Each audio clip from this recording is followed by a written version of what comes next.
Hello everyone, Professor Dustin here. The next video in this section, Motion from Forces, is going to be about Newton's second law.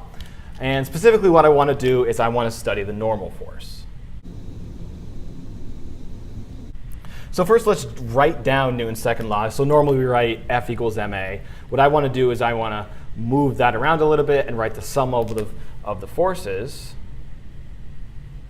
divided by the mass is equal to the acceleration. That's the same exact thing. Multiply times m, you get F equals ma. But in this way, it just focuses. There are forces on one side, accelerations on the other. These make these. And it's a little bit more clear in our heads what's going on. So the easiest way to explain where the normal force comes from is to just try to do a simple example, try to apply Newton's second law in a simple example. So the simple example I want to do is just a block sitting on the ground of a specific mass with no motion.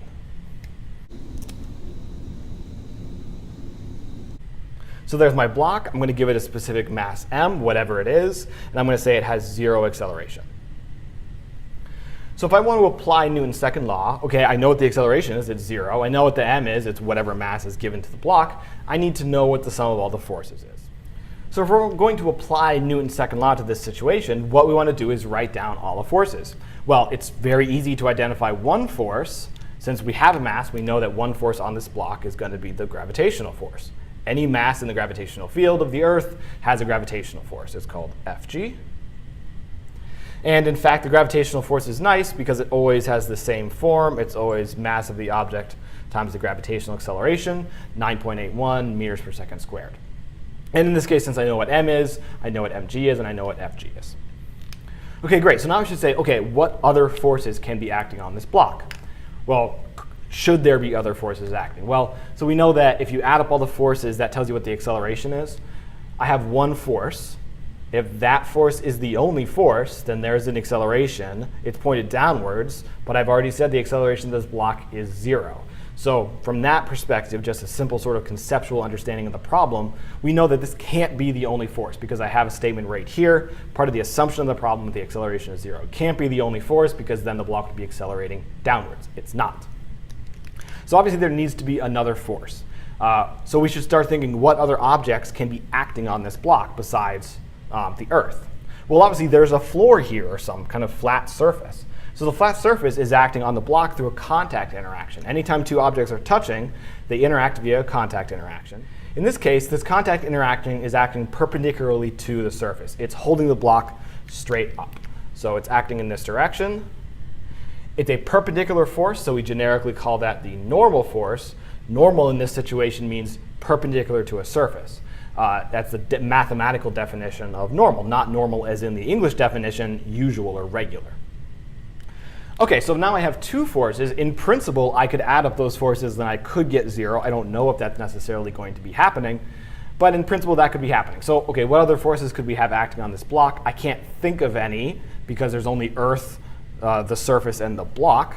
So now we should go up here to try to actually plug in these values into Newton's second law and see if we can learn anything about this system from using Newton's second law. This is a sum of all the forces. It's a vector equation, so I better have a direction. So I'm going to pick a coordinate system. Coordinate system I'm going to pick is the usual one. The positive y direction is going to be pointed upwards. So I want to solve this equation. The first thing I want to do is I want to find the sum of all the forces divided by the mass. And I'm going to do this just in the y direction because I have no forces in the x direction. So this is going to be sum of the forces in the y direction. What forces do I have? I have both the normal force and the gravitational force, Fn and Fg. Now I should probably put some signs in there to tell me the directions of these forces. Well, I've already picked positive up, so Fn is up is positive, Fg is down is negative, minus. That's all the forces I see, so I'm done writing down forces. I can divide by the mass. And on this side, I should write the acceleration. And that should be the acceleration in the y direction. But of course, I know what the acceleration is. I said at the beginning of the problem, the acceleration is 0, not just in the y direction, but in the x direction as well. Right? This equation says ax is 0 and ay is 0. So ay is 0. This is 0. And so I have an equation which is Fn minus Fg divided by m is 0. I can move m to the other side. It goes away, obviously, because I'm multiplying times m times 0. So Fn minus Fg is 0. I can move Fg to the other side. So Fn equals Fg. Great, and I know what Fg is. It's m times g. So what I did by solving Newton's second law and applying the fact that I knew the acceleration is 0, I was able to see that the normal force is equal to the gravitational force, m times g. This is typically the first thing you learn in a high school physics, is that the normal force is equal to m times g. Cool. So now what I want to answer is the normal force always m times g? Way back here, when I wrote down Fn, could I have just said, oh, I know the normal force is m times g. I don't need to write Fn. I don't need to leave that symbol in there and figure it out. I know it's always Fn.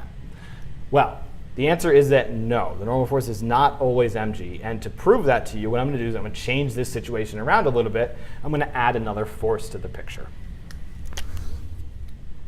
So the force I want to add is a downwards force, which I'm going to apply to the block. I'm going to call it Fp for push. And this is going to represent me pushing downwards on the block. Maybe I put some more mass on it. Maybe I actually physically push it down. But somehow, that block is also being pushed down into the ground. So now I'm going to repeat the calculation I just made for the normal force. I'm going to apply Newton's second law. Again, I want to sum up all the forces, again, in the y direction, because my pushing force is just in the y direction, divided by the mass. So all the forces in the y direction.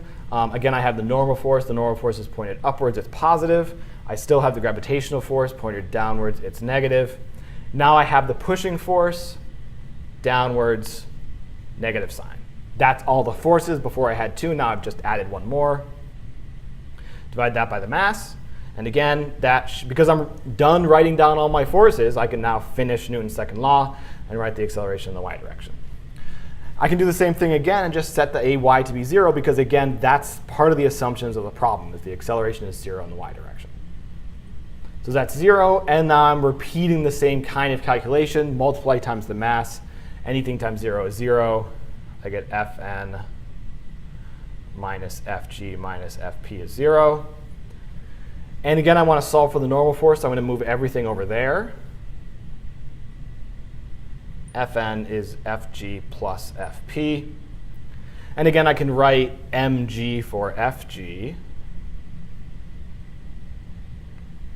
And look at what I end up with. I end up with the normal force being bigger than mg, bigger by the force that I'm pushing downwards with. So that makes total sense, right? If the floor is pushing up with enough force to prevent the block from going through the floor, if I push downwards on the block, the floor had better be pushing harder upwards in order to make sure the block doesn't go down. So this result is intuitively very simple, and you probably could have figured it out without thinking too hard. The problem is that when you're doing problems, you might skip over that step, and you might see the normal force and write mg. You can't do that. The only way to find the normal force is to solve Newton's second law. And sometimes you may need to solve Newton's second law in both directions, the x and the y. I didn't have to do that here because we only have forces in the y direction. But the key thing is that you cannot just write down the normal force as any particular value. You have to solve Newton's second law in order to figure out what the normal force is. And that's the major lesson to take away from this video. All right, guys, that's the video motion from forces, specifically about Newton's second law. Thanks for watching, and I will see you next time.